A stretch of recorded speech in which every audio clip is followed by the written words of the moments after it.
So this is actually the first full video I'm recording with having blue hair. Um, and given the subject matter of this video, no, it's not Marvel. It is One Piece themed. Because I got my One Piece shirts up here. And the reason that I have Anna and Elsa up here as shirts, Elsa, is because this is going to be about, and this is the Sisters Day video for One Piece, as explained in the title, of course. And in regards to that, I didn't have any shirts that had like Nami and Nojiko on them, although my hair is blue, so representing Nojiko, along with by technicality several of the Charlotte daughters, since a lot of them have several of them have blue hair. We have Anna and Elsa representing the sisters portion of this. The shirts will of course come back for the Frozen video and the Frozen 2 videos when I get around to those. Unfortunately, I do not have my hair blue. I did not have my hair in blue in time to record the Lilo and Stitch videos. It actually got dyed like 2 weeks after I did the Lilo and Stitch videos, but those are still coming. Those are already recorded and edited and set to come out later, but this one I'm actually recording just before I go on vacation. So One Piece sisters. There are a fair number of sisters in One Piece. There's not as many as there are brothers pairs, and there's only 3 Straw Hats that have sisters, as far as we're aware. And going down that list, let's just start at the beginning with the first Straw Hat. Technically, the first Straw Hat sibling that we meet, because we don't meet Ace until we hit Alabasta. And the first Straw Hat sibling that we meet is, of course, Nojiko. So our first sisters pair are Nami and Nojiko. Nojiko is Nami's older adopted sister by, I think she's about 2 years older than Nami, 2 to 3 years older than Nami. I think there's like that same age difference between like her and Nami as there is between like Luffy and Ace, or roughly. And I do kind of ship Ace and Nojiko, although they have never met. As far as we're aware, Nojiko and Ace have never met. Because I'm pretty sure that if Ace knew about what was going on with Arlong, he probably would have gone and just like, you know, if he had the Mera at the time, he would have just gone and like roasted Arlong, which I would have been perfectly fine with. So of course the backstory that we have for Nami and Nojiko, they were found by Belmir on Oikot Island in the Oikot Kingdom. They were like the only 2 survivors.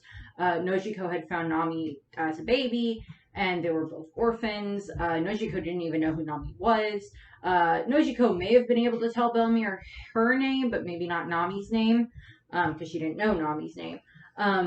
But, you know, Belmir probably named Nami, if not both of them, if Nojiko couldn't tell her her name. Belmir, of course, then took them back to Kokoyashi Village, where she then raised them up for the next, 7 to 8 years or so, until, 8 years, sorry, for the next, 7 to 8 years or so, until,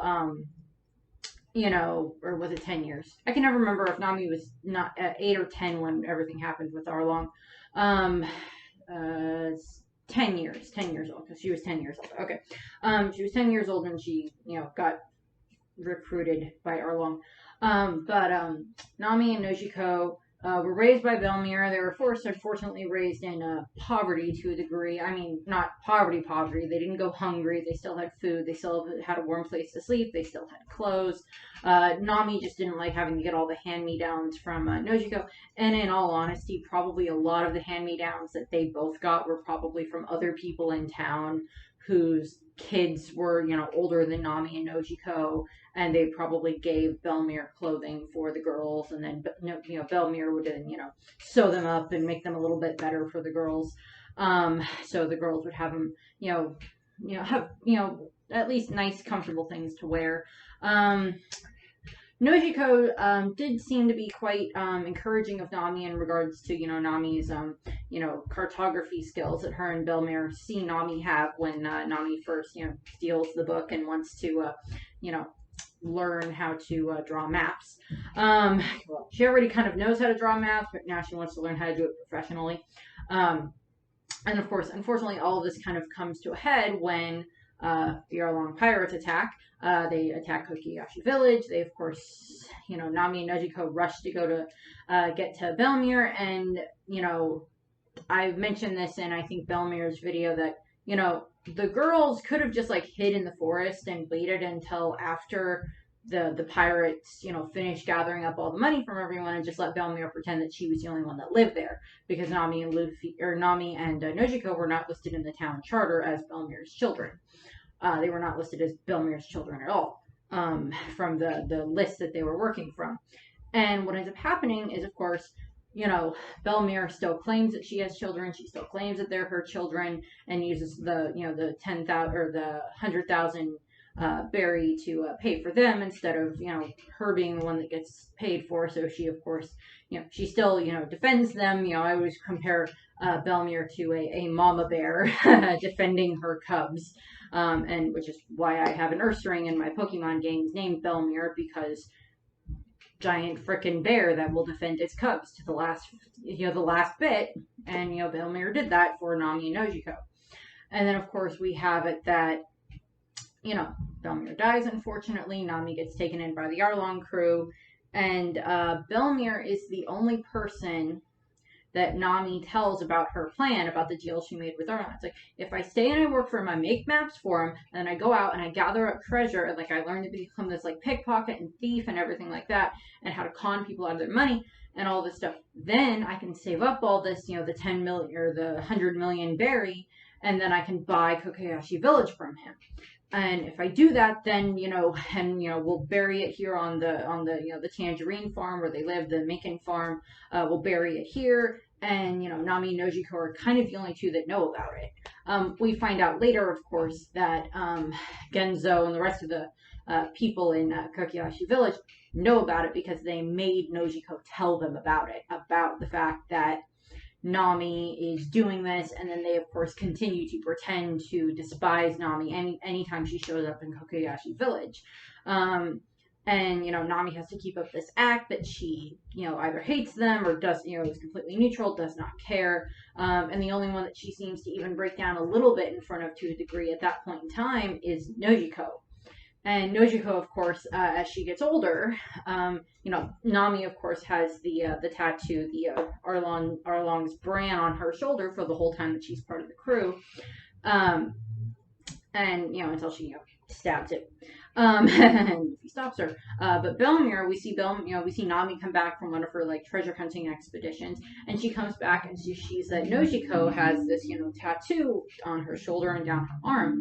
And Nojiko's like, well, now we match. You have a tattoo and I have a tattoo. And, you know, Nojiko always wears, pretty much every time I think we see Nojiko, she's wearing short sleeve shirts, and it shows off her tattoo to, you know, her homage to her sister of, you know, you know, I wear this for my sister because she has this tattoo that she's forced to wear, and she has to pretend to be proud of it to, you know, make Arlong happy.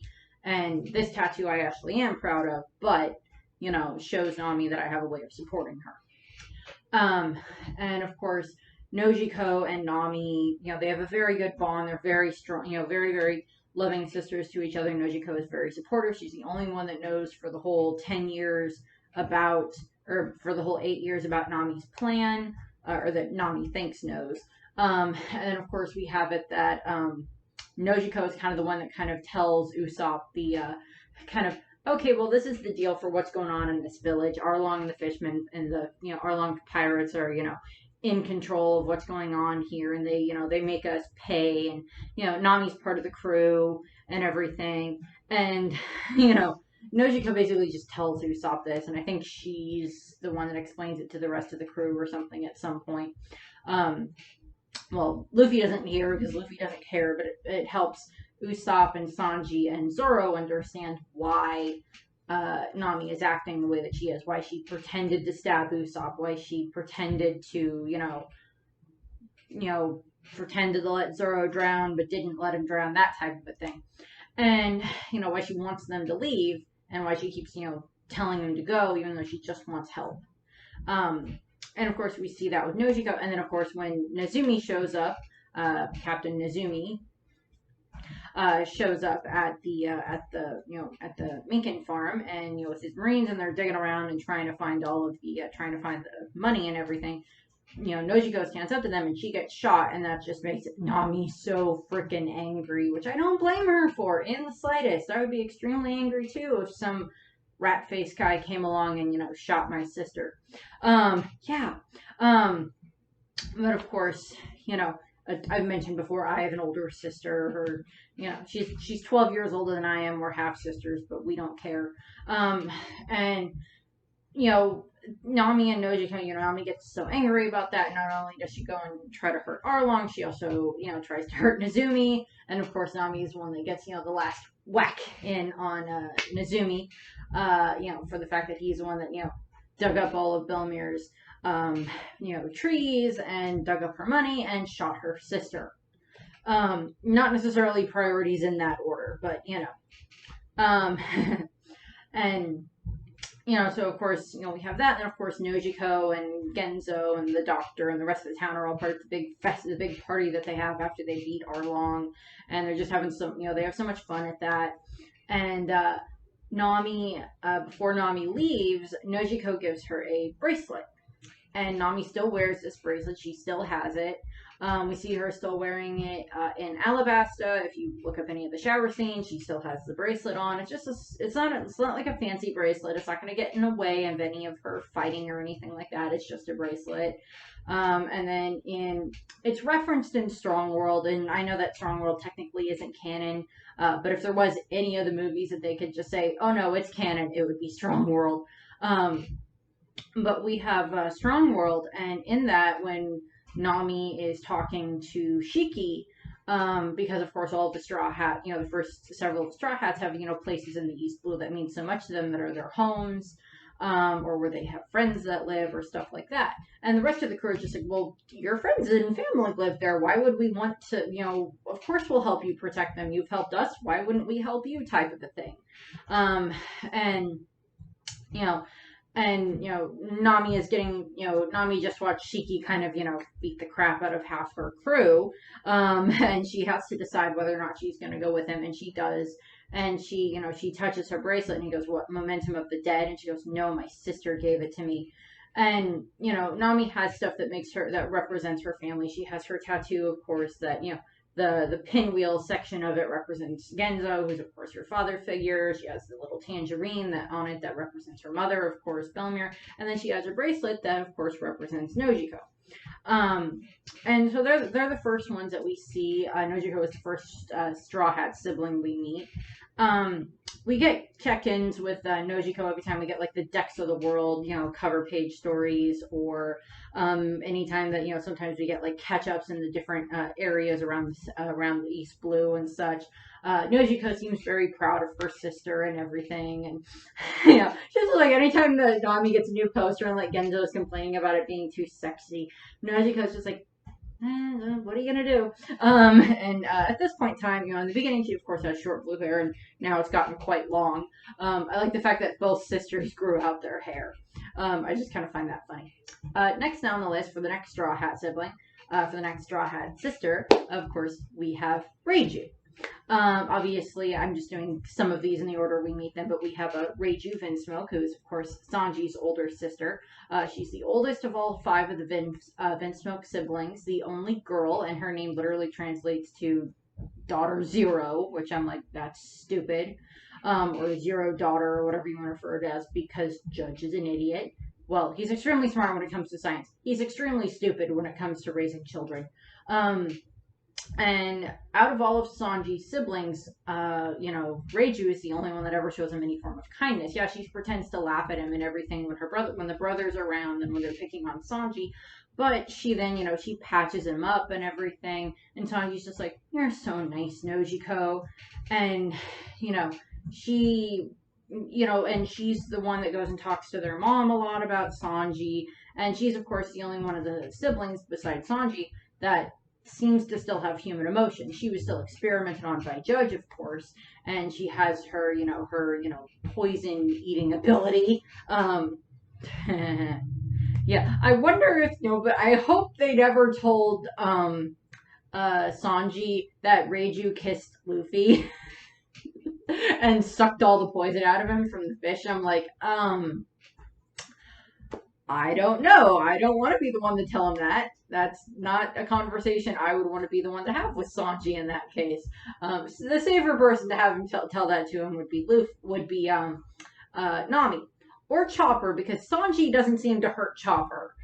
I mean, like, he'll hit Brook, he'll hit Zoro, of course, he'll hit Frankie, he'll hit Luffy and Usopp, but I don't think Sanji would hurt Chopper, because Chopper kind of doesn't register, because he's not registered as, like, competition for, like, Nami's affection beyond, oh, he's so cute, but it's not that type of affection. It's not the other type of interest he has in Nami. But back to Reiju. She is, of course, she still has a fair amount of her human emotions. She still, unfortunately, is, modified and programmed to obey Judge, although she has kind of has enough of a resistance to kind of work her way around some of those orders. And she actually is the one, of course, that she helps Sanji escape when they're crossing the red line on their, giant sea snails, which is just weird. Yeah, that's just one of those things that are just like, how does that? Never mind. But of course, so we see that, and she helps Sanji. She bends the bars and breaks him out of there. Eventually, it does end up being that she's the one that gets him out of there, bends the bars, breaks him out, drags him up to the the surface area of their castles and everything, and they get to the other side. And she points out the orbit, and she goes, "Go to that ship and leave." And she's kind of forcing him to leave because she just wants to she wants Sanji to have a better chance than any of them ever will, because the other four, her and the other three brothers, Niji, Ichiji, and Yonji, are all exactly what Judge wants them to be for the most part, and they can get stronger, whereas Sanji, in Judge's eyes, is nothing but a failure. And Reiju at least wants Sanji to have the ability to be safe and not trapped in a freaking dungeon with an iron mask on his face, preventing him from eating until he's allowed to eat. And so, Reiju makes Sanji leave and everything. And then, of course, when they're reunited and everything, her and Sanji joke back and forth quite a bit when they're reunited at the castle and at the Vinsmoke Castle and such. When Sanji's first brought back, and, she's kind of joking with him, like, well, you could have all of this. And he's just like, I don't want all of this. I want my friends and my restaurant. I want to go back to my friends. I don't want to be here. I left all this for a reason, and I'm better for it. And, and one of the ways that we see her kind of defy Judge is she, Judge gives her these, these exploding bracelets to put on Sanji, that if he leaves, Judge can blow the bracelets, and it would, blow off Sanji's hands, because those are his pride and joy as being a chef. And if he loses his hands, he can't cook as well as he could. Although, knowing Sanji, he would find a way to cook with his feet, but I don't think that Zeph would find that very sanitary. Although, given his friendship with Frankie could always make him, like, cybernetic hands, but I don't think that Sanji would want that. Unless it came down to, have your hands chopped off and it will save your crew's life. Or, and Frankie can make you cyborg hands and everything like that. Or, all of your crew dies type of a thing. For every finger we'll cut off of you is one crew member that you can keep type of thing. But I don't think that would ever be a situation Sanji would be put in. But back to Reiju. She puts the bracelets on him, and I think it's actually hinted that they're duds, that they won't actually explode. And I think she tells him that at some point, or she explains to him, oh, those bracelets, they weren't actually going to explode. I just, pretended to put the exploding ones on you. Those ones won't actually explode. And of course, she tells Sanji that, you're the best of us. You're the good one. You're the one that should be allowed to keep going and be free and be happy and everything. And we have that whole conversation that we see them have in the infirmary in the Charlotte Chateau. And, Sanji, Reiju just like tells Sanji, just go. Just, you and your friends, you go, you leave Totland, you get to safety. Father and our brothers and I, for everything we've done, we've been assassins, we've been living weapons and everything for the past, however many years. we deserve whatever fate comes our way from what, Linland's going to do to kill us. We deserve that. And, you know, that doesn't happen, of course. Sanji and the rest of the Straw Hats, of course, the rest of the Sanji retrieval team and the Fire Tank Pirates, of course, save them. And, Reiju, gets to kind of say goodbye to her brother a little bit. I would love it if Reiju showed back up again. I love Reiju. I would love it if, I think I've said this before I think I said this in the Father's Day video when I talked about Judge. I think it would be interesting if, Reiju shows up at some point and, she's now the new queen of the Germa Kingdom, and she's in charge and everything, and it's her and some of the remaining clones and some of the scientists and the rest of these civilians, but Judge and Ichiji and Niji and Yonji are all, they all fought against whatever enemy. They fought against, Blackbeard, or they fought against the Marines or something, and allowed, Judge told Reiju to, just take everybody else and go. Just go and, go find Sanji or whatever, and, don't worry about us, just go. And I would be okay if it's Reiju showed up and they lost some of the snails, the giant snails, but most of them are still alive, and most of the civilians are still alive and everything, because Judge and the brothers stayed behind, but they left Reiju in charge because he realized in the last ditch effort that, okay, well, I can't leave Sanji in charge because he would be the best one, so I have to leave Reiju in charge because she at least still has some form of compassion from my wife. So I would be okay with that if she showed back up again. Next one down the list is actually kind of going in order now. The next sibling set that we meet that are sisters, or that has a sister in the set, are Kiwi and Mozu, who are Frankie, or part of the Frankie family. They're two the bikini-clad girls with the square hair, which always just makes me laugh, that are, Frankie's sisters that are part of his, posing and everything. They're his hype girls, which I just find so funny because they just cheer him on and everything. We get a flashback with them when they're building the sea train, and we get to see them riding the sea train as little kids. And then we cut to after Frankie had kind of taken on the persona of Frankie, where he's no longer Cutty Flam, where Tom is, dead/gone, and where Iceberg is building up the Galley Law Company, and Frankie decides to start kind of cleaning up the underbelly. And he starts finding all these people that are in trouble, and Mozu and Kiwi are there, and, they've both kind of become, alcoholics and, very much constantly drunk and everything. And Frankie, he doesn't, beat sense into them, but he, makes them sober up, and he gains them, and, how he built the rest of the Frankie family up. So not only are they sisters to each other, of course, Mozu and Kiwi are also, the sisters to Frankie and the rest of the Frankie family, all the Frankie brothers and everything. And the latest update that we've gotten from them, because of course we still get updates on them with Deck of the World, they are currently running Blue and O's bar, which they renamed. I think it's just Mozu and Kiwi's bar at this point in time, or something like that. And they're now in charge of that bar. Instead of Blue and O, because, he's off possibly being part of CPI to Zero. We don't know.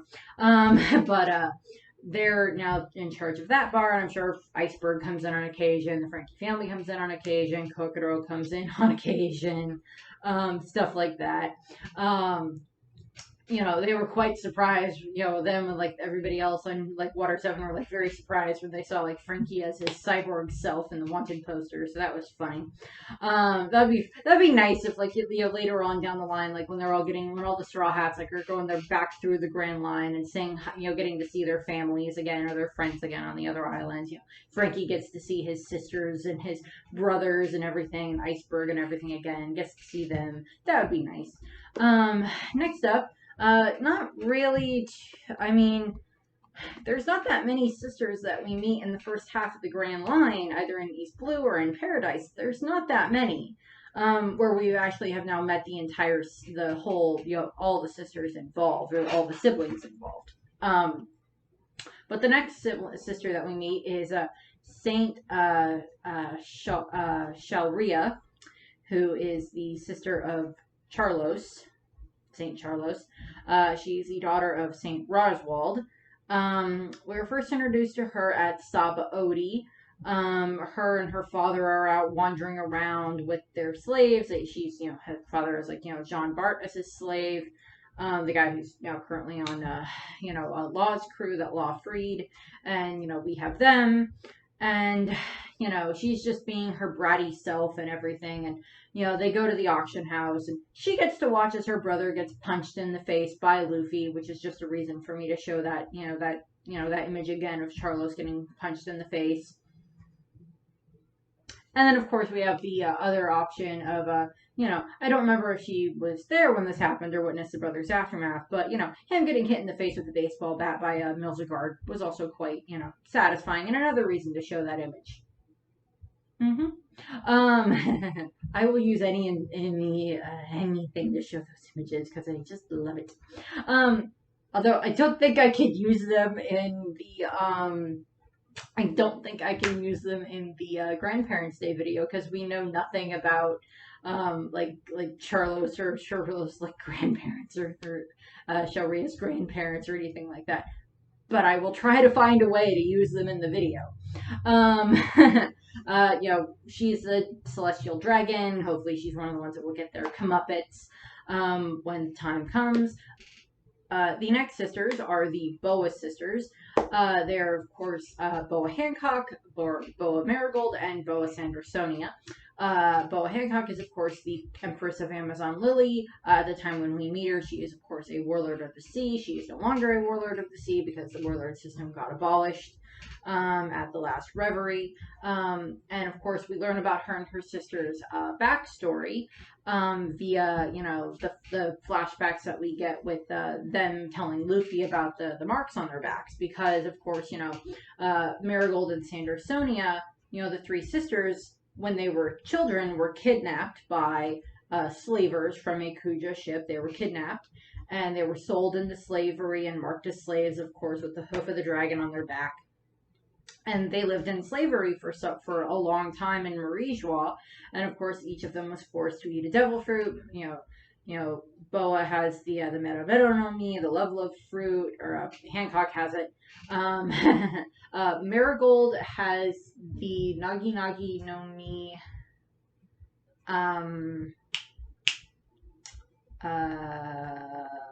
King Cobra, I think.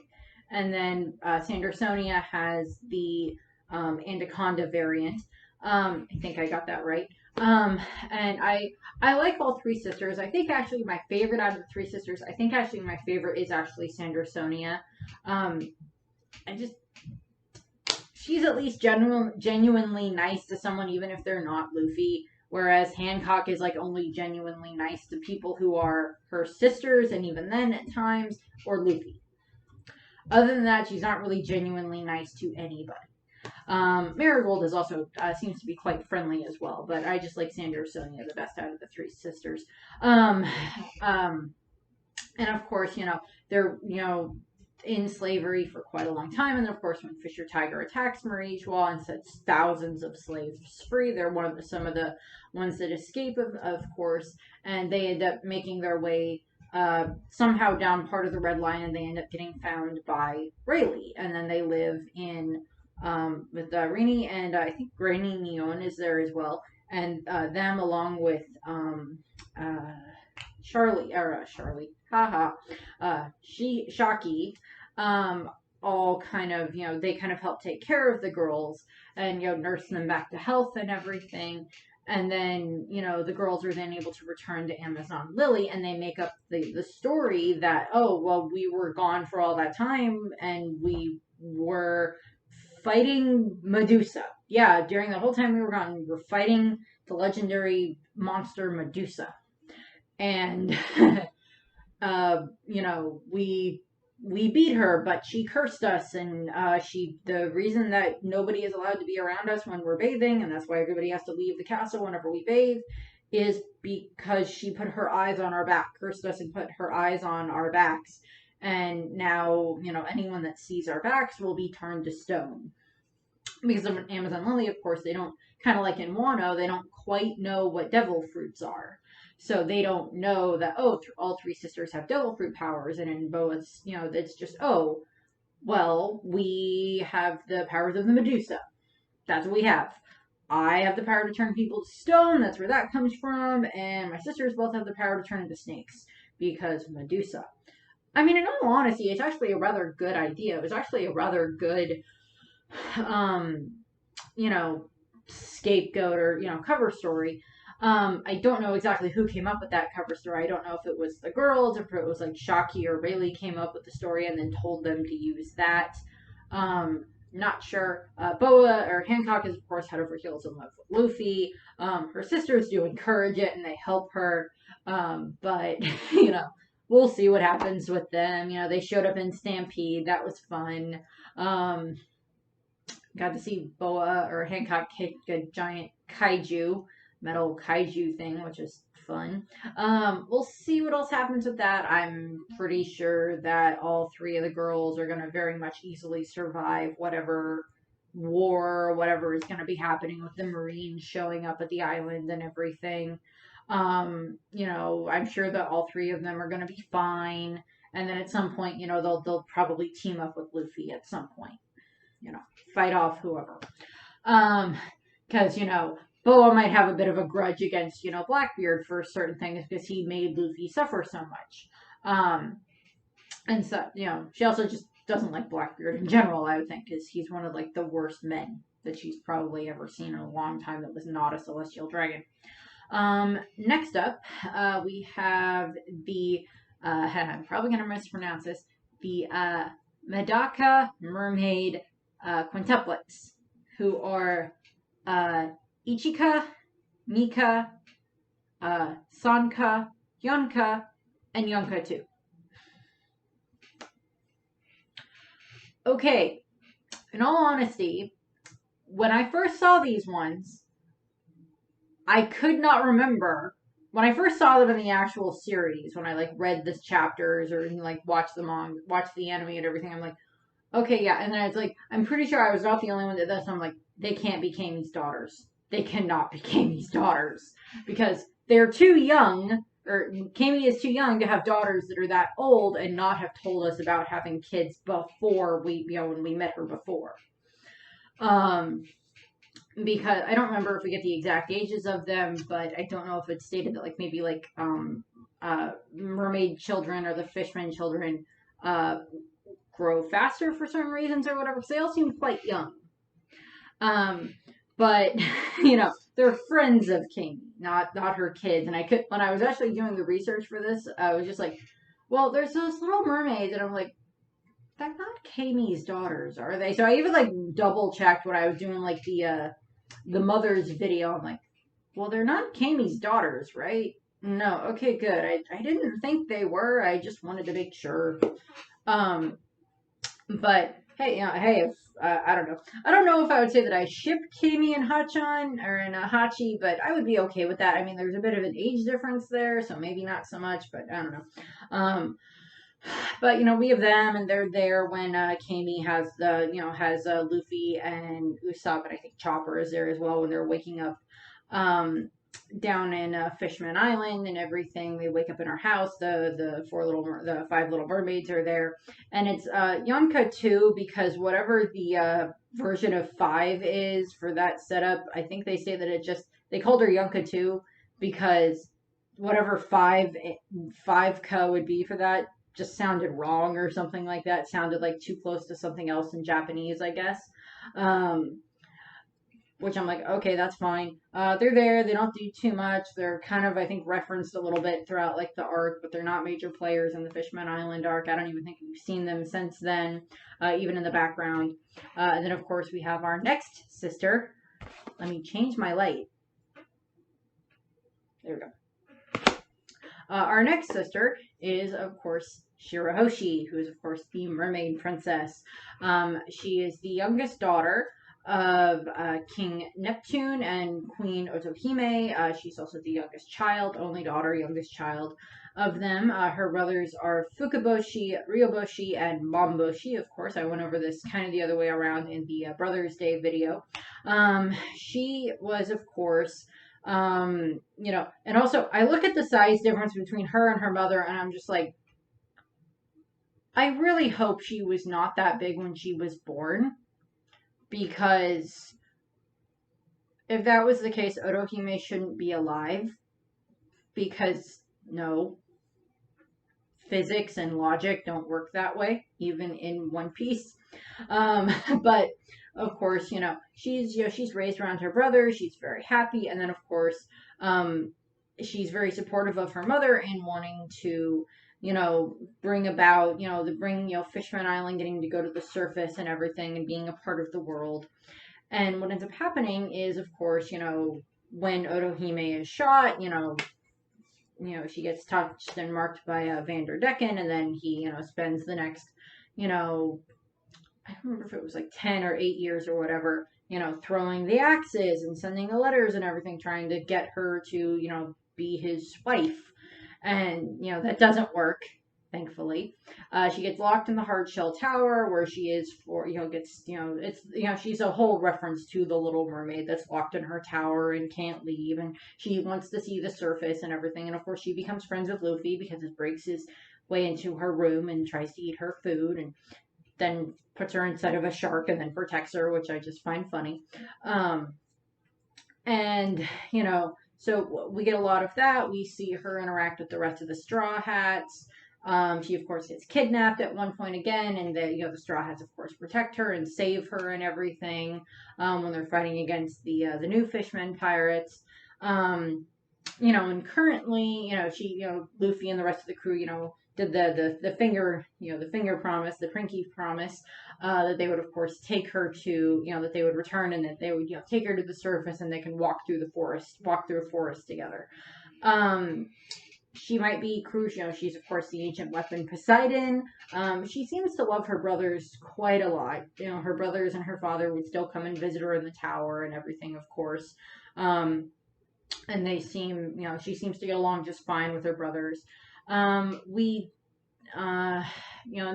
all very encouraging of her, and that's one of the things that we see when Otohime dies. Is that's where I think it's because it's Ryoboshi always likes to like dance about and everything. Or no, is it Ryoboshi or Momboshi? One of the two always likes to like dance about and everything, and then the other one always like has like sing-songy stuff and like funny things that he says, and those are to help make Shirahoshi laugh, because when because Otohime got shot in front of them, they were trying to get her to laugh and everything so she would stop crying, and that continued. So it was the brothers doing what they could to help the sister feel better, which I just find adorable. And then of course, they went to Reverie, of course, and so many of the different kings wanted to try to get Shirahoshi to marry their sons. And thankfully that didn't work.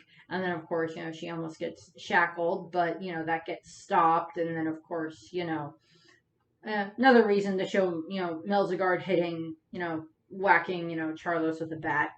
Haha, another reason to do it. So we have that. We'll see what happens with Shirahoshi. She is Poseidon. We'll see what ends up happening. She might be very useful in regards to maybe not necessarily getting to Laugh Tale, but finding out, a little bit more about the ancient treasure and the ancient kingdom and the poneglyphs and everything. If anything, hopefully she's been practicing with some of her power, which I think would be a wise decision. And the other sibling set that we kind of finish out with in the Fishman Island arc are Charlie and Arlong. I went over this a bit in Arlong's video, but I'm going to go over it again with this one. Charlie is, of course, Arlong's younger half-sister. I do not remember if they state how much older Arlong is than her, but there's at least a few years in there, because the way that we understand that happened is, of course, Arlong grew up in the Fishman district, and when he was, I think it was like 7 or something, his father showed back up and he had Charlie with him, and he gave Charlie to, Arlong and said, "Here, this is your half-sister, just raise her, whatever," and then left again. And, and then Arlong proceeded to raise Charlie. Shirley, of course, has her, prophecy powers and everything, and we know everything that Arlong went off and did. But the thing is that as much as we kind of see Arlong's hatred for human, it does not appear, and I mentioned this, I think, in Arlong, that part of the video for the brothers, is that I don't think that Arlong put that hatred into Charlie. I think there was something in him that just wanted to protect her, and that putting that hatred in there would not be a good thing. Because we see her as a child, as like 4 or something, like interacting with, Roger, and she's, doing her prophecies and saying, in this many years, and in this many years, and in this many years, this will happen, and that'll happen, and this will happen. And, and so, this person will be born, the mermaid princess will be born, and this will happen, and that'll happen, and such. And, at that time frame, I would assume she would have been being, raised by Arlong.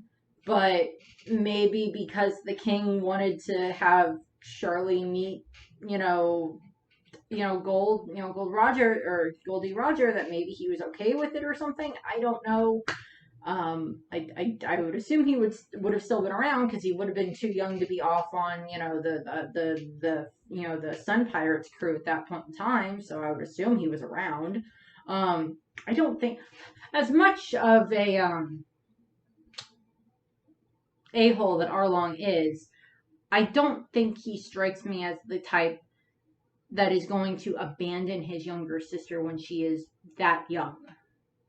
When she's old enough to take care of herself, or when she's in good hands, there's difference there, but I don't think he would have abandoned her at that point in time. That does not strike me as something, as even as horrible as Arlong is, that does not strike me as something that he would do. I could be wrong, and you may think that I'm wrong on that, but that's just what I think. Charlie is, of course, very much an ally to the Straw Hats. She kind of, had her prophecy about Luffy, destroying Fishman Island, which could still happen, but she's putting more faith into watching the future get changed than knowing exactly what's going to happen. She, of course, is the owner of the Mermaid Cafe, where Camie tends to work. So, she's there. She's supportive throughout the Fishman Island arc. She gets hurt, unfortunately, at one point. But you would think that, given the fact of how much that Hardy Jones, idolized Arlong, he also would have been like, well, get well. I guess maybe not in the case of Charlie, since she did seem to, she was, seemed to ally herself with the Straw Hats pretty quickly. Next one. The next ones that we meet are, Monette and Sugar. Monette and Sugar are, of course, members of the Don Quixote family. Monette is, of course, the holder of the Yuki Yuki no Mi, the snow fruit, or she was, before she got killed by Caesar or just blown up, one of the two, in the island. I think she just got stabbed by Caesar before she could press the button. Her heart stabbed by Caesar. I like Monette a fair amount. I like her style and everything. I think she looks adorable with the swirly-eyed glasses when she's writing and everything. That's just so cute with her wings. I just think Monette's kind of awesome, and I was kind of sad that she died, and will be very interested to find out what happened to her fruit. Is it sitting in this on the Straw Hat ship in Nami's Mikan Grove? Is it sitting in there, it got reincarnated there? Or was it reincarnated somewhere else? We don't know. We will find out at some point, hopefully. Either one of the Straw Hats will eat it and they'll gain a power, or somebody else will eat it, or it'll pop up somewhere else, or it won't ever be addressed again, and someone may just write Oda about it in SBS, and he'll be like, it's never going to show back up again, so don't worry about it. It just randomly appeared somewhere else in the world. Maybe, I don't know. But she, of course, dies. We do not know, I don't think that we learn that she has a sister until we get to Dressrosa. We do see Sugar before then. We see Sugar with Doflamingo. Sugar, of course, has the Hobby no Mi and can change people into toys, and is eternally young, and also erases everybody's memory of the person she just turned into a toy, including her own memory of it, I would assume. Or maybe Sugar is the one exception to that rule of I can turn everybody into toys and I don't forget them. That's how I know there's so many toys. She's the one that's immune from it. But, of course, there's the whole, the Sugar Operation Over Surprise, SOP and everything there that happens during the Dressrosa arc and everything with the Tontatas and Usopp and Robin and the Tin Soldier, of course. But I don't think we ever find out whether or not Sugar knows that Monette is dead, because Virgo is also dead. Therefore, Virgo cannot radio, can't radio, Dofi and say, "Hey, boss, yeah, that harpy lady that you had sent to work with me, the one with the snow, yeah, her, that Law turned into a harpy, yeah, she's dead. I'm dead too. Law cut me up into pieces and everything. So, yeah, Monette's dead, and somehow I'm calling you from the afterlife. Monette, do you have anything to say to this? Please tell my sister that I'm sorry." Okay, there you heard it. Yeah. You'll deliver the message. Thanks, boss. Sorry I failed. Please don't hold it against me. Bye. Um. Weird version of the One Piece afterlife where they have the stale phone so that you hold like this. Actually, it would be like this, but whatever. Or like this if you have it on your wrist. I'm sorry, I couldn't resist that. We don't really get any images where we see them together in canon. We just know that they're siblings. We know that they're sisters, that they were found by Doflamingo sometime after Law left after Law left the crew. And sometime before they went and invaded Dressrosa. And Monette, of course, infiltrated into the Dressrosa Palace as a maid and, got, any information she could and everything. She's very good at information gathering. Monette did always strike me as being extremely smart. Which was probably one of the reasons why Doflamingo kept her around, beyond the fact of, her devil fruit was extremely useful, and, Sugars, of course, was extremely useful. I would think, I do not know if this is stated beforehand, but I think that either they both had their devil fruits before they joined the crew, and then Dofi worked those into his plans, and that's why he let them live, because they were both very good with the fruits, and they could use they could do what they could, or if, they got the fruits later, after they became part of the crew. Was also a possibility. I don't remember if they state that one way or the other. And if they did state it somewhere in the manga or in the anime, I apologize. I just don't remember off the top of my head. But we got some, nice little images of the two of them together in some of the promo art for the games or whatever. There's a fly on my ceiling. I'll kill it later. Next up, another Dressrosa. We got a couple of things in Dressrosa, actually, that we get to talk about for our sisters. So the other set is, of course, Scarlet and Viola, or Violet, depending on which one you want to go with that one. Scarlet and Viola are, of course, both princesses of Dressrosa. They are the daughters of King Rikudol III and his wife. We never get a name for his wife, as far as I'm aware. They are they are their daughters. Scarlet is much older than Viola. I don't remember if we had exact ages on that, but there are a few years of age difference in there. Because Viola is full grown, or Scarlet is full grown when Kyros shows up. When Kyros is first made into her, her guard, and Viola is still a little kid. Or still seems to be quite on the younger side of things. Or at the least before puberty, I think. But of course, Viola and Scarlet are very, very, they're very, very good sisters. They get along quite well. And I think they did, I don't remember if this is 100% canon to the manga or if they just added this in the anime as an extra thing, but they had the naughty room or the punishment room or whatever where when Viola had been bad or where the Tontatas had been bad, that's where Riku would send them. And it's not like they got hurt or anything like that. It was just they broke the rules. There were places they weren't supposed to be. They got in trouble and they got sent there. And, it's, you can't have snacks. You can't do whatever. You just sit in the room and it's dark and quiet and you're supposed to think about what you did type of a thing. It doesn't actually hurt them or anything like that. And of course, Viola got in trouble and she went in and got put in there and everything. And she can't get out without her father's permission, without one of the guards letting her out. And Scarlet shows up and she brings, a basket of apples with her.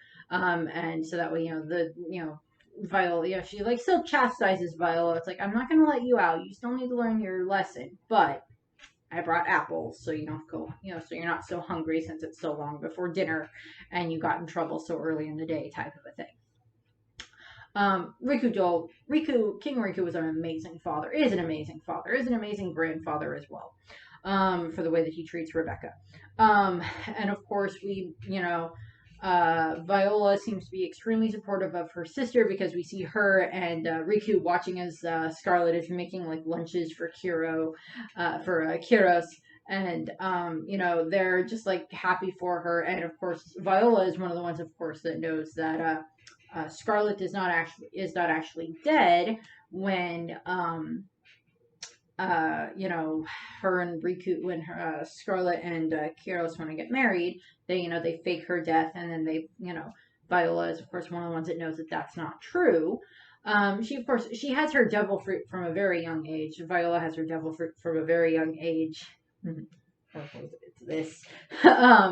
She has that from quite a young age because she has it when we first see her in the flashbacks. And she already seems to be vaguely aware of how to use it. She probably doesn't have as far as a skill or as far as a range as she does later on when she's full grown and has had it for so long. But her glare fruit, I don't remember what the Japanese variation of it is. But of course, Luffy, she helps Luffy and the others, of course. But in the flashback, and then of course when Rebecca is born, all of them are there. Their mother and father, and Rebecca and Viola are of course there. And Viola, is very happy for her sister, loves her niece very, very much. Is very happy for her brother-in-law as well, because she kind of had like a negative opinion of Kiros because Scarlet had a bit of a negative opinion of him, or a huge negative opinion of him in the beginning. That changed. I am going to do a One Piece couples video soon, and I am going to go over, probably Kiros and Scarlet are going to be one of the major couples in that, but I will go over them very, very majorly in that video, but that's not going to be for a little while. But of course, Viola, she cares about Kiros as well as her brother-in-law, because we see this when Kiros first arrives at the palace when the Don Quixote family attack. He arrives at the palace, and she's like she tries to vouch for him for part of his protection. In regards to like her working with the Doflamingo family or the Don Quixote family. I always want to say the Doflamingo family because it's like Doflamingo was the one in charge of them, but he's Don Quixote family, pirates, whatever. And of course, Viola still seems very protective or very much cares about Kiros. And, I'm assuming that Viola had this like heartbreaking reaction when she found out that her sister was dead, because Scarlet gets shot, of course, and she dies in Kiros' arms, and of course she doesn't remember who Kiros is or anything like that, which is just one of the heartbreaking things that happens because of the Don Quixote family, the Don Quixote pirates, and that stupid fruit, which again I will go over in like the couples video a bit more. But what ends up happening is, of course, Viola makes the deal that, if I work for you, you won't, for the the Doflamingo, the Don Quixote pirates. It's like, if I work for you, if I join your family, you won't kill my sister, and you won't kill my father. I don't know if she was able to bring Scarlet into that, or if it was like after Scarlet had been shot to do that. And then of course, then Rebecca comes along later and everything, and we still see that like. I'm sure that Viola has since Rebecca is now able to, she takes on her role as allowing, Scarlet already kind of abdicated her role once as princess to allow so she could go and be with Kiros, and Viola became, the new princess, the new high princess or whatever, the new heir, and then she did the same thing. She took that position again so that way Rebecca could go and live her life with Kiros, live her life with her father that she's just wanted for the past, 10 years. And so we have that. And of course we have, Viola and Rebecca, of course, went to, Reverie together. And, they all, they got to talk with some of their other friends and meet some other friends at the Straw Hats and everything. And I really hope that like Viola has like sat down and like told Rebecca so many stories about like what her and Scarlet were growing up and everything. Of just like, well, we did this one time and we did this, and there was this time that I did this really stupid thing, but Sis was still really supportive and really nice, and she was so funny and so sweet and everything, and she was so stubborn at times too, and just like tells like her niece all these different memories and all these different stories and everything. And I think that Rebecca would love that, to just like sit and talk with her aunts about that. We also get, of course, when during the actual tournament part of it, when the Coliseum part of it, where Rebecca is during one of her matches. I think it's during the first match that she's in. That Viola rides past on like the toy horse, and she sees the crowd booing her niece, so she fires, shoots her pistol at the screen, and blows up the screen so she doesn't have to watch them boo at her niece. I'm like, yes, yes, I have that same inclination as an aunt sometimes, when it comes to my nieces and nephew. Tiny thing that I wanted to add in here when it comes to Viola and Kiros. When we have the moment in the anime and in the manga when everybody's memories are flooding back, and we watch Viola as all of the memories that she had of her brother-in-law come flooding back, and she seems just as happy about having all of these memories back as Rebecca is of having all of these memories of her father back. And she's right there. I mean, Rebecca is at the stadium when all of this happens during the middle of the fight and everything, and like Sabo helps protect her, of course, but Viola is there with Luffy and Kiros getting ready to try to attack Doflamingo. And we just watch as like Viola just starts crying as all of these memories come flooding back, remembering that Kiros protected her sister, that Kiros had been their guard as he watched her and her sister fall in love, as a wonderful father as he was to Rebecca and everything, and remembering that all these years I had forgotten about my brother-in-law, and how happy she is to have him back, and how she still treats him very much like a brother for the rest of the time, and is very supportive of him and relies on him quite a bit throughout the course of the time frame that's going on in Dressrosa, for the remainder of the battle. And even afterwards, as I mentioned, she, you know, takes over the position of princess again from Rebecca, so that way Rebecca can go and be with Kiros. I was gonna mention that in the original recording and I just forgot, but that was just something that we see her crying as she's like that man is watching Kiros change from the soldier into her brother-in-law again, and all of her memories come back. So just wanted to put that there. Next sister is Lainey, who is Law's younger sister, his late sister, unfortunately. We see them in Flevens. We see them in Law's flashback, when we're getting the memories of what happened in Flevens and everything. And her and Law, they argued a little bit like siblings do. And then, she just wanted Law to come out and spend the day with her and their mom, and just have fun and everything. And then Lainey got sick, and she got the amber lead syndrome, the amber lead poisoning, the white plague, or whatever they wanted to refer to it as. And she got very, very sick very, very quickly. And, Law watched her.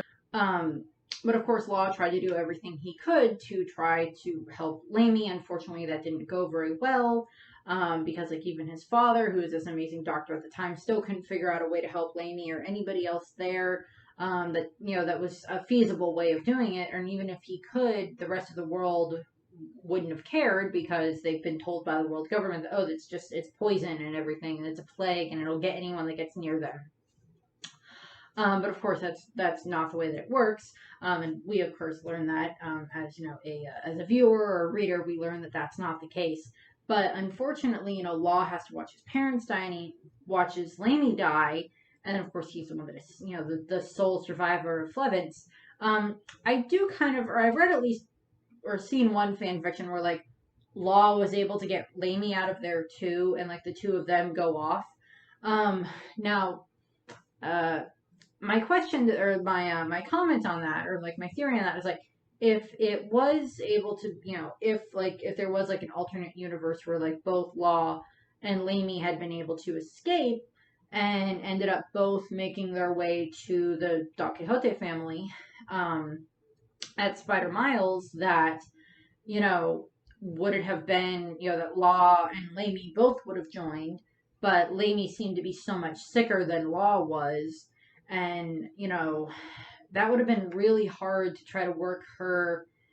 I understand in regards to like with writing why she couldn't have stayed, because why she had to die too to a degree, besides it just being more of a catalyst and a motivation for Law and everything, but also it's you know if she was there with him, I mean, like putting her in there throughout like the flashback arc that we get with Law and the Doflamingo family and everything, with the Don Quixote family and with Corazon and everything, that you know Corazon, in that time frame, he would have, took Lamie away when he took Law away, when he found out about them being, or at least Law being a member of the D clan.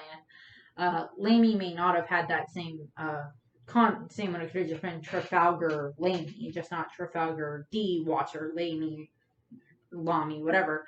But, having her there, I mean, Corazon probably would have done just as much for her as he did for Law. But then the other side of that would have been if he only was able to grab Law and Lamie stayed with the pirates, then she still wouldn't have been able to have been healed, and she still would have died, because,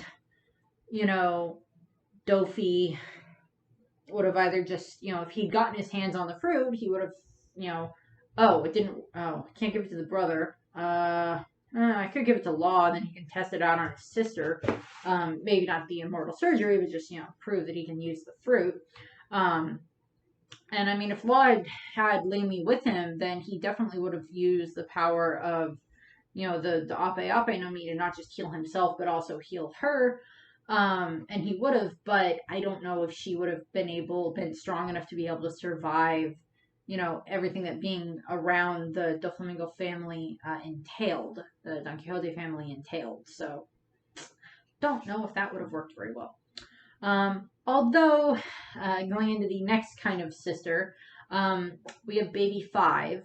I put her here because, for all intents and purposes, she is the closest thing to a sister that, like, Buffalo has, that Dillinger has, and that to a degree that Law still has, or that had in that time frame after he lost Lamie. And,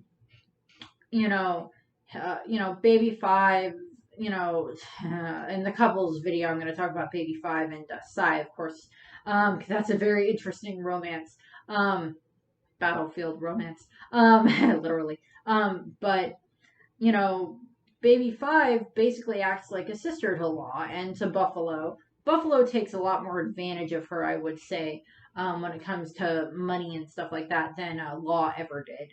But, he does still seem to care about her, although we get the times when they're kids and he just, like, glares at her. She's just like, just so sad and scared. And then he does the same thing when he's older. It's just like, whenever he glares at her. She's just, like, terrified of him, which I find funny. It's just like 10 years later, or however many years later, and you still are scared of him. Oh, God. I just find that funny.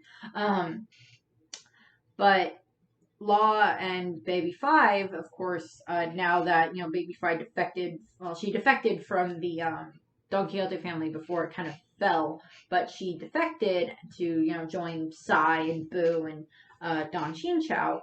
And when her and Law, like, interact when they're on, like, the ship when it's leaving Dressrosa and everything, and they're having the big party, she is perfectly able to, they seem to get along just fine in that time frame, which I like. We'll see what happens. Baby Five may show up again. I always had the idea in my head of, like, what would have happened if, like, Law took Baby Five with them. Like, he knows about her past, or I guess this goes along, like, the time travel aspect, that, like, if Law got sent back in time, like, got his memory sent back in time into his younger body, knowing what he knew about Baby Five, or if he knew about, the fact that the family would have been, perfectly fine with her, and even encourages her, suicidal nature is not the way to put it. It's her need to please people to the point where she would even kill herself to please someone if it would make them happy because she can be useful to them because her mother was a bitch. So much worse. But for for that, if like Law went back in time, if he knew about the way that the Doflamingo family treated her, would he have like taken her with him when they were kids, when him and Corazon left, and like explain to her, okay, here's the thing. They don't actually care about you. Or they do kind of care about you, but you don't need to be this way where you're always like dependent on everyone or where you need someone to need your help or something like that. That's not good. Would he have tried to break her of that? Would I just have this image of like instead of her having her like maid's outfit, she's at more of like a battle nurse or something like that on like the Polar Tang, that like she was like she's there with like Penguin and Sachi and Bebo and the rest of the crew, and like she's like Law's nurse, one of like Law's nurses that helps with like triage and like anything that like whenever anybody's hurt and everything, like it's a way that she can still help people and make them happy, but it also gives her real skills that she can use in those cases along with her devil fruit. I just think that would be a fun way of doing that if like they could have taken that in a slightly different direction with the Baby Five. Now we're going to move into a very big list of sisters. Next up are the Charlotte family sisters, and there are 39 of them. Yeah, I know. 39 Charlotte sisters, and they are Compote, Monday, Amande, Hache, a fillet, which those four are all named after different types of nuts. I also like Amande because I think she's awesome. She has blue hair like I do, and I just like her, and her name is very similar to mine. Then we have Custard and Angel. Custard and Angel are Cracker's triplets. They're the same triplets that he's part of. Then we have Brulee and Broye. Of course, Brulee is there for a large amount of the arc. Broye isn't there very much, but she's still there. Then we have Mash and Cornstarch. They're part of the same triplets as I think it's Moscate or whatever, the one that gets like his soul pulled out of him. And his soul pulled out of him most of the way by Big Mom. They're just there. We don't really see them that much. Then we have Mozart and Mariner are two of the ones that are not named after food. They are named after operatic type stuff. So we have them. Then we have Smoothie, Citron, and Cinnamon. They're the three long-legged ones. Amande and her sisters are scissors. Ha ha! Sisters. Pudding is the one with the scissors. We'll get to pudding. Amande and her group are the long neck, the snake neck tribe, which I just kind of like them. Smoothie, Cinnamon, and Citron are the long leg tribe daughters that she has. Smoothie is of course one of the sweet commanders. We have she of course has the juice devil fruit, which is kind of interesting. We haven't seen her fight too much. We saw her fight Reiju a little bit in the story, but we haven't really seen her fight too much. We haven't seen like the full extent of what she can do, so we'll see what happens there. Then we have Malaise, who we haven't really seen anything from her because we barely got a picture of her in the manga or in the anime, and Malia was a sketch. Then we have Galette and Poirier. Poirier is actually the middle child of all of the Charlotte siblings, the middle one. Galette is the one with the very sharp teeth and everything. She is the Minister of Butter, and she's one of the ones that deals with Nami and Luffy and helps capture them when they come out of the forest. Poirier, we don't really see her that much. We see her at the party, but we don't see too much else of her. They're twins, and then we have Prim and Praline. They're of course the half fishman ones.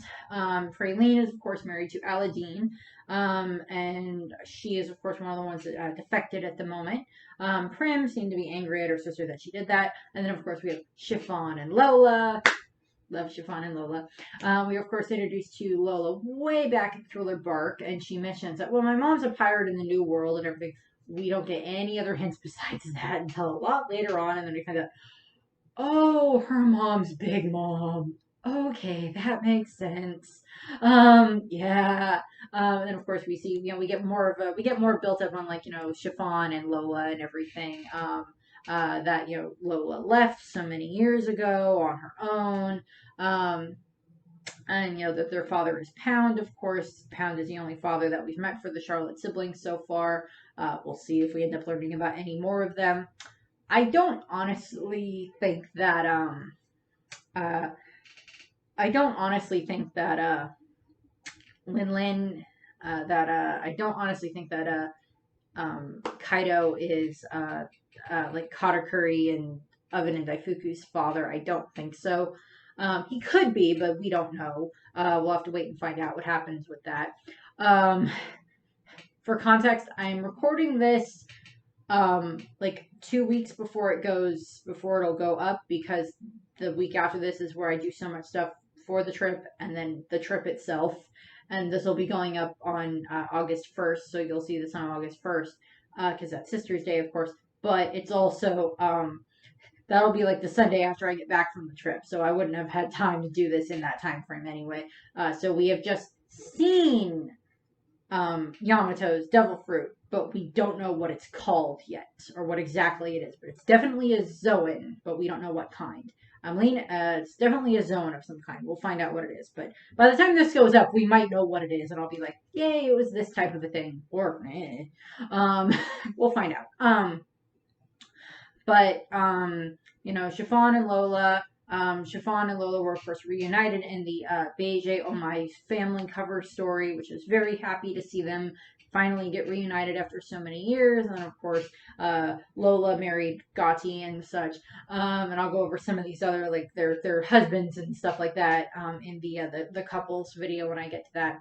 Then we have Marble, Miyuku, and Maple, who are part of a quadruplet set. The other one, I don't remember what the brother's name is, but he's the oldest, and his name starts with M also. I just don't care what it was.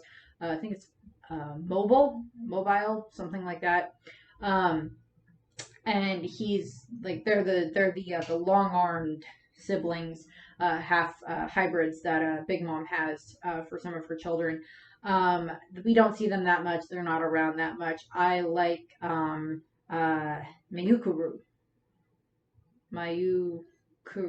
She's the one with the blue hair. So blue hair. I like her out of that. Then we have Jasconde, who is one of the other Snake Neck tribe ones. She has, I think it's she's a set of twins. And then we have Pana. I don't think we ever actually get a full picture of her in the anime. But she's there. Oh no, I got these mixed up. So it's Joconde is just like, we just get like a couple of shots of her. She's got blonde hair and wears like a knight's outfit and everything, so I got that mixed up. Then we have Pana. Then we have Jascapone, who is the other Snake Neck tribe one. And then we have the 5 daughters out of the dectuplets, who are Nutmeg, Akimeg, Almeg, Harumeg, and Fuyumeg. And of course, they all have their different hairstyles and everything, and they're the other half of the quadruplet, the dectuplet set. They have, of course, all the older brothers and everything with all the different colored hats, and all 10 of them combine. And then we have Pudding, who is, of course, the Charlotte daughter that we learn the most about, of course, and she gets like quite a bit of character development in regards to her. And of course we have Flappe, and then we have Wafers, who is kind of cute, and then we have Normande, who is the little dwarf hybrid, and then we have Anana, who is the smallest, the youngest. Well, she's not the smallest Charlotte, that's Normande, but she's the youngest out of all of the Charlottes. And she is adorable and has pink hair and carries around a stuffed bunny, and she likes knives. as I've mentioned before. Um, in regards to like the sisters as a group or as a whole, there seems to be ones that get along better with different ones here or there than oh, this one gets better along with this one and this one gets along with that one. The favorite out of all the sisters in regards to the older sisters is of course Smoothie, with I think Amande came in second. And then, of course, for the younger sisters, of course, Flampe thinks that she's the most favorite because it's her poll, and then Pudding is the second most favorite. We of course see quite a bit when it comes to Pudding. Flampe is an idiot, and of course laughs at her own brother. And can we just can Flampe just have like fallen into the ocean when when the Big Mama Shanter got knocked off by Marco the second time? Can she just be like one of the ones that like fell out, like drowned, and like we never hear from her again because she is annoying. Most of the rest of them are fine. She's the one that can just be gone. We'll see. Pudding may show up again at some point. Chiffon did make an appearance in Stampede along with the Fire Tank Pirates. The rest of them, we'll see what happens. Smoothie's at Wano. She's down on the ship. Don't know exactly what else we'll see from them. We'll see what else happens. But of course, just like I mentioned with the brothers, the sisters' allegiances are taught to them to be to their mother and to their siblings, not to anybody else. But of course, Chiffon and Praline, of course, choose their husbands, and Pudding helps, Sanji. And of course, we see where Pudding and Chiffon, of course, work together to make the second wedding cake. And then we also see the other side of this where, Oven punches Chiffon because she was helping the Straw Hats and she tried to kill their mother. In his case, it's you tried to kill mom, of course I'm going to attack you. And in her case, it's like, mom's horrible type thing. So, we get that there. We'll see what other Charlotte siblings show up, what other Charlotte sisters are still around at this point in time. I do like Smoothie. I do like a fair number of them, but I do think that like Amande and Smoothie are kind of some of my favorites. As I said, I do like Pudding. Anana is just adorable.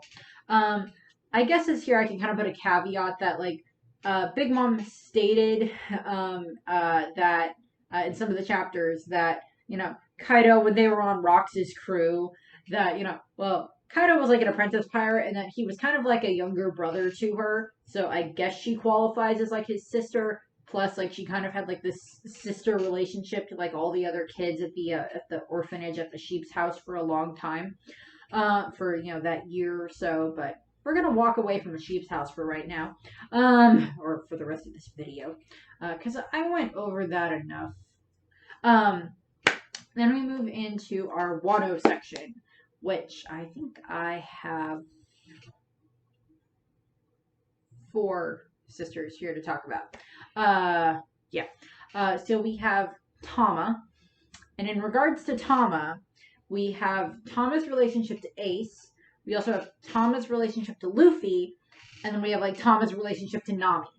So here's what we're gonna do for Tama. Chronologically, Tama met Ace when she was about 4 years old. Him and his crew, the Spade Pirates, crashed on Wano by her village, and the villagers tied them up and tried to take their food, and Ace just let them. And then like he starts getting food for all of them so that way they can eat. And him and Tama bond, and he promises, well, when we're stronger, we'll come back and try to help free Wano. And when I do that, the next time I come back, if you're strong enough, you can, when you've become a kunoichi or kunoichi, the female ninja, that then you can come with us and be on the crew. And of course, Tama then spends the next 4 years, trying to train to become a kunoichi. And of course, she has her, kibi dongos and everything with her devil fruit power, which is adorable. And she's gets her animals and everything, and Tama has been an amazing help in Wano right now on Onigashima by so much time for so many reasons. Girl's tough. Tama is built tough. She got hit in the head by a Pachycephalosaurus version of Ulti. So yeah, the girl's strong. And still did her thing of like, get me to the live floor. I have an order to give. But of course, we'll get to that. But Tama, she has this great affection for Ace, and and then Ace leaves, and then we cut to 4 years later when Luffy shows back up. He saves her from the beast pirates, and then she gives him the rice that she had, and then when he asked for more, she's like, "That's all that we had," and he's like, "Oh, well, it was delicious, thank you." Like at least Luffy has learned some more manners. I think that's kind of partially on like Nami and like Makino from way back, that they kind of made some manners apply to him. But of course, then he finds out about Tama's living conditions, more her food conditions and everything from Tengu Yama Hitetsu. And then, Tama gets sick from, the poison in the river and everything. And then Luffy's like rushing her to town and everything. And he, she says, he finds out about Ace, and he goes like, "Oh, Ace is dead." And I'm like, that's still a sore spot for him. But Luffy, come on, you're talking to a small child. This might not be the best way of telling her that. But of course, we see the same relationship that she developed with Ace happen with Luffy when she finds out that Luffy is Ace's brother. And that that he was there when it happened, and she finds that out and she learns about that. And Luffy, of course, does all of this. Was like, I'll make this a place where you'll never go hungry again, so you can eat as much as you want every day. And of course, he gets extremely angry when like Hold'em had kidnapped her and was like using the pliers on her cheeks and everything. And he red hawked Hold'em. She's like, "You hurt this small child that I now have affection for. You are going to have a very, very painful experience very quickly." Type thing, in regards to that, which is just funny. And then, of course, in regards to that, we also have like Nami and Tama, because Nami also kind of treats Tama like a little sister, and we see this when they're running around Onigashima when Nami and Usopp are trying to protect Tama, because she keeps referring to Nami as like Oni-chan. And then she keeps calling Usopp uncle, which is just adorable, even though Nami is older than Usopp. By like a year, which is just funny. But of course, they're running through there, and the girls prove that she is very tough. Got her dongos, spread around and everything, and got a whole bunch of the beast pirates on their side, which is great.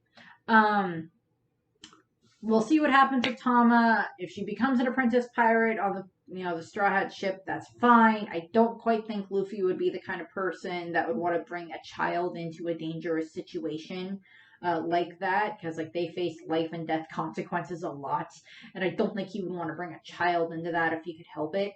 Also, I don't think Nami would let him. Regardless of whether or not there's a relationship there, I don't think Nami would let Luffy bring a small child onto the ship to sail with them. Even if she has a devil fruit, I don't think she'd do that. But Tama might stay in Wano and help Momonosuke and everything. I think her and Otoko would become very good friends. I think the three of them can become very, very good friends. Otoko can go and become the new daimyo for where her father was, and everything for where Yasuie was, and everything in that region. And Momonosuke can become the shogun, and then Tama can become like his version of Shinobu. We'll see what happens with that. Speaking of Momonosuke, now we get to talk about Hiyori. Hiyori is, of course, Momonosuke's younger sister. She also went by the I can't remember what her cannot remember what her stage name was. Her prostitute name. If I remember it, I remember it. If I don't remember it in the talking of this video, then that's fine. Komurasagi. Sorry. She, in regards to Hiyori, she's 2 years younger than Momo. She was born on Whitebeard's ship as well. She, was around her parents quite a lot in that time frame, with Oden and with Toki on the ship and everything. And, she, got taken on to Roger's ship and everything, with them, with him and with Rayleigh and everything. And it's just like two small children on a ship. It's just like, that does not sound like a good idea. And and they, she was there when they went to Sky Island, when they went to Skypiea and everything. And then of course they keep traveling. And then of course her and Momo were of course on Wano, of course, during the last leg of the trip, because Toki got sick, so they took her and the children back to Wano. And then, of course, they stay there. And then, of course, Toki and Momo keep, of course, developing more and more of, a sibling relationship, where Hiyori's greeting to Momo is to jump kick him in the face. Yes. I'm like, okay, good for you, kid. And she does that. That's the way that she always acts and everything. And, of course, she always acts like a tomboy and everything. And then, of course, when Oden was killed, and when the scabbards were scattered and everything, Toki told Kawamatsu to take Hiyori and to run, and that, she stays there, and then Momo goes to the future with the rest of the ones that time jumped, and then Hiyori grows up in Wano. She ends up finding, her house is haunted. Something keeps hitting the door, and it's not the dog. Momo and, Hiyori, of course, they're separated in that case, and Momo hasn't seen her brother in 20 years. She was with, Kawamatsu for quite a while, and then she ran away, and then she found her way back into the flower capital, and then she got taken in by Kiroshiro, and, under Denjiro in disguise, and then trained into being the consort, and became this amazing consort, and has the Komurasagi as her name, and becomes this amazing beauty and everything. And she uses I'm pretty sure she uses the money that she makes to help try to buy food for the people that don't have food, for the people in the leftover towns and everything, and tries to do what she can there. Gives a lot of that money to Denjiro when he's, the midnight thief guy, and, runs around that way. And, currently, as far as we're aware, we don't know where Hiyori is. We think she's up in the icy region, just waiting for the battle to finish, but it still hasn't been revealed who that figure was that, nursed up the scabbards. Was that Hiyori? Was that Toki? From what we saw in some of the anime episodes, it does look like Toki actually died. But we'll see what else happens with that. Yeah. If Hiyori was the one that patched up the scabbards, then that's fine. Now they just have to figure out where she is. Although it would be quite funny to find out. Although you gotta get, okay, two things here. It would be very hilarious to find out, to see Orochi's face when he finds out that this girl, that would be the one girl that he ever considered making his bride, Komurasagi, was actually Oden's daughter the entire time. His reaction to that would be hilarious.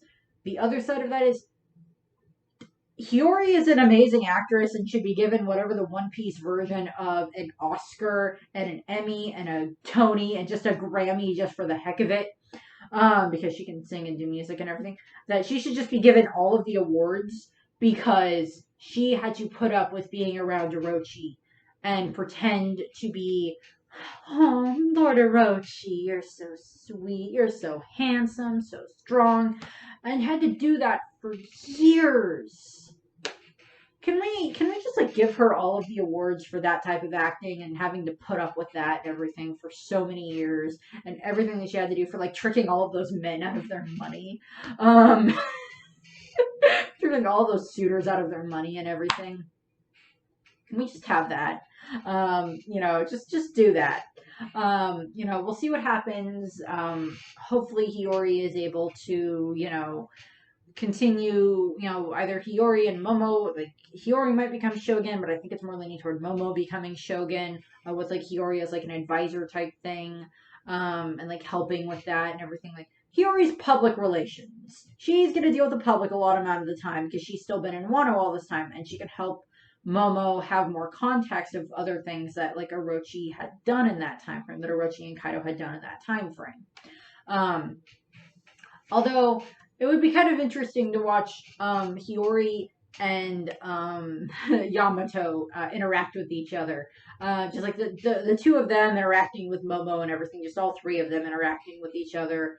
And like whatever members of the Nine Red Scabbards survive by the end of this, we'll see what happens with them. Survive by the end of the end of Onigashima. We'll see which ones are still alive. I hope it's at least some of them. And like Hiyori and Momo can get their sibling relationship back again and everything. And I do still find the funny concept of like Momo sees Hiyori for the first time and he doesn't realize that it's his sister, and he like jumps on her, and then he finds out that it's his sister, and he's just like, I've been scared for life. Why did I do that? Because Momo is a little pervert. Next one. We have Okiku, or Kiku Nojo, and Izo. I went over this a bit in Izo's video, but because of the fact that Kiku identifies herself as I'm female at heart, we're putting her here as a sister, and the rest of the Scabbards refer to her as female and everything. Although my comment on this one is, we don't know, because Izo's been gone for over 20 years. Gone from Wano for that amount of time since him and Odin ended up on Whitebeard's ship, of course. Izo, I don't know if Izo ever quite found out that, okay, my brother, who is now my sister, identifies that way. Fine by me. I'm sure Izo would have been perfectly fine with it. He cross-dresses anyway. So I'm sure he'd be fine with his sister doing the same thing. We, of course, see them interact when they are kids. We see them, that Izo was trying to protect her and everything. At various points, we see them becoming part of the what would become the future Nine Red Scabbards and everything. And, Izo is very protective of her, and even the rest of the Scabbards are also quite protective of her. But even way back then, it could have been that, like, Kiko may have been like, no, I'm gonna be female. I'm gonna be a girl. She might have wanted that quite a while ago, but we don't know. And then they grew up and everything, and then of course, we get it where Izo returns for this battle on Onigashima, with Marco and with Nekomamushi, and Kiko and him were talking, and then he her arm got sliced off and everything, and we were talking, and she's just like, well, it hurt more when you left and I didn't know where my brother was. Izo's probably like, I'm sorry that happened. I'm sorry. I'm back. We can have a sleepover and do each other's makeup when this is all over. But unfortunately, in the most recent chapters, with what we've seen with Okiku, is she got, stabbed by Kanjuro again. She lost an arm. She got stabbed. She's probably bleeding out right now. I don't want Kiku to die. She's actually, I think out of all the Nine Red Scabbards, I think she's my favorite. Followed by Inuarashi and Nekomamushi is tied for second place out of the Scabbards for my favorite ones. But I'm just like, I don't want Okiku to die. I don't want her to die. But we'll see what happens with that. She might survive. They've got Chopper there. They've got all these other doctors there. Maybe they can figure out some way of healing her, giving her a cybernetic arm. That can't be that hard. Between Frankie and Chopper and everything. Yeah. And then finally, finishing up the sibling set for the sisters side of it, we have Ulti in page 1. Ulti is, of course, the older sister out of the two. I think it's one of the rare times where we actually see where there are both boys and girls, besides Reiju, where the sister is actually older. Although I don't know, I don't think they've said that, I don't think it's that Ulti and page 1 are twins. I just think it's that they are, Ulti just happens to be older. Because the thing is, in all of the Charlotte children, whenever there's triplets or twins or anything like that, where there's a son and a daughter, the son is always first born out of those ones, and then all the daughters, or son, daughter, or son, daughter, or son, son, son, son, son, daughter, daughter, daughter, daughter, daughter. In regards to them, in regards to the dectuplets. But that's just the way that the family was in that case. With Ulti and Page One, Ulti just is the older one. I don't think they're supposed to be twins though. But Ulti is very forcefully affectionate, I think is a good way of putting it. And now we've got manga panel or anime things that I can use for Ulti and Page One because I couldn't use those in the brother one because we've barely seen Page One besides his Spinosaurus form. Ulti, of course, has the Pachycephalosaurus devil fruit that allows her to turn into a Pachycephalosaurus. Yeah. She has a very hard head. Yes. Even when she's under that form. Yes. So we see them. We, of course, her clash with Luffy. We'll get to see that a little bit while later in the anime. At this point in time, we just got introduced to the end of the episode where they introduced the full Tobiropo lineup, and we get to see all the rest of the Tobiropo, and we get to see Page One, who's just like kind of more timid in the corner, like the sister's next to him, and then of course we have Ulti there, and then of course we have Ulti kind of like attacking Page One at various points in time. I was like, hey, I want to ride. And of course we saw a good glimpse into their relationship when we saw anytime that Pei got hurt so far during the Battle of Onigashima, Luffy hurt Page One, and then Ulti comes in and she just like slams into Luffy and headbutts him and everything. And then when Page One, Ulti and Page One, it looked like we were gonna face off between them and like Usopp and Nami. And those two siblings versus Usopp and Nami would have been kind of an interesting fight. And then Big Mom came into the battle, and then Big Mom punched out Page One, and then Ulti tried to attack Big Mom, and that didn't work. Then she got like Gallagher cannoned or whatever it was called by Big Mom. But it's just like all this other stuff that happens. We'll see what else happens with Ulti. We'll see what else happens with the rest of the Flying Six. At this point in the manga, Who's Who just got taken care of, and Ulti and Page One both seem to be down for the count. Drake defected. For just when I'm recording this one, the chapter, we just saw Frankie appear to take out Sasaki. We'll see if that sticks around. So the one that's left is Black Maria, and she's currently fighting Robin and Brooke to our knowledge, and we'll see what happens with that fight. But with Ulti and Page One, they have the mentality of it's we serve the strongest and everything, so it's like I would kind of assume that like, well, if Luffy and the others manage to defeat Kaido, then would Ulti and Page One's like allegiance change to like, well, you beat Master Kaido, so by his laws now we have to follow you type of a thing. And I don't know exactly who would come up with that. If it would be like if they would do that, would any of the other Flying Six stick around? Flying Five, whatever that one setup is for that, for the since Drake is a member of Sword and is defected already. Would Black Maria adjust her thing? Who's Who wouldn't, from what we understand about Who's Who. He's not going to do that. And Sasaki, we don't know anything else about Sasaki's background or anything like that. We know that he's a Triceratops that is able to fly. And I'm not a paleontologist or an archaeologist or anything like that, but I don't remember anything in any of my books about Triceratops about them being able to use their head crest to fly.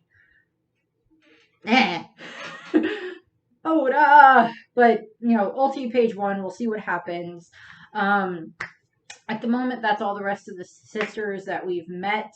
There might be some other sisters down the line that we might meet, or we might get like flashbacks of some sisters at some point, like when we get to when we get to Laugh Tale or something. We might get like, oh, like there might be like a pair of sisters in like the flashback there or something like that. Or like a brother and a sister in the flashback for Laugh Tale, for all we know. We'll find out when that comes around, or like maybe we'll get to like Elbath and like meet some, like maybe it'll be like, I don't know, maybe we'll meet like I don't know, like maybe Dory or Broggy have like a sister that's still living on the island, and she just like stayed on the island. She's like, yeah, my brothers went off and formed this pirate crew of the giant pirates, and they're off. They went off to do their thing. I hope they'll be home soon, so I can make them a giant cake. And like maybe. Maybe they're there. They're like, your brothers are on an island away at the beginning of the Grand Line. It's called Little Garden. They're having some kind of weird duel. We don't know why. They forgot why. They're fighting because of a volcano. I don't know. But we talked to them. Maybe they'll show up at some point. Or like, maybe, I don't know. We'll find out. Maybe Hyrudine has a sister, because Gerd's not his sister. But maybe Hyrudine has a sister somewhere. I don't know. We'll find out. Or not. I don't know. We might not get any other like sisters or anything like that that comes up. We might not. I guess kind of by technicality, Whitey Bay is a little bit of like a sister to the different crewmates for the Whitebeard pirates and everything. She's kind of like that there for them, for like that type of a sister for them. So but beyond that, we really don't have any other sisters to talk about, unfortunately, in this. So, or at least none that I'm aware enough of that I wanted to talk about. So that's what we have here. Just, whichever are your favorite, either One Piece sister or sister sets or whatever, whatever, comment that or whatever. Or if I missed one, let me know. There's also a good chance I missed one. So if that's the case, that's the case. So that's what I have for this one. I will still do a Grandparents' Day one, but I don't think that that's until September. But I will do a couples one for One Piece as well. And that might get done in August. That might get done in September. We'll see. It just kind of depends on what other stuff I have on my plate. Because I have a few other, besides the Disney stuff and the Digimon ones, that I will still continue to record and have also already recorded before I did this. We'll see what else happens with that. So, I thank you very much. I hope you enjoyed the video, and I hope you have a nice rest of your day. Bye! Since 8 years ago, that girl has never cried again, and she's never asked anyone for help, because she doesn't want to die like our mother. She was 10 years old, and Nami decided to fight alone in that situation. Have you ever realized how much pain she's been going through?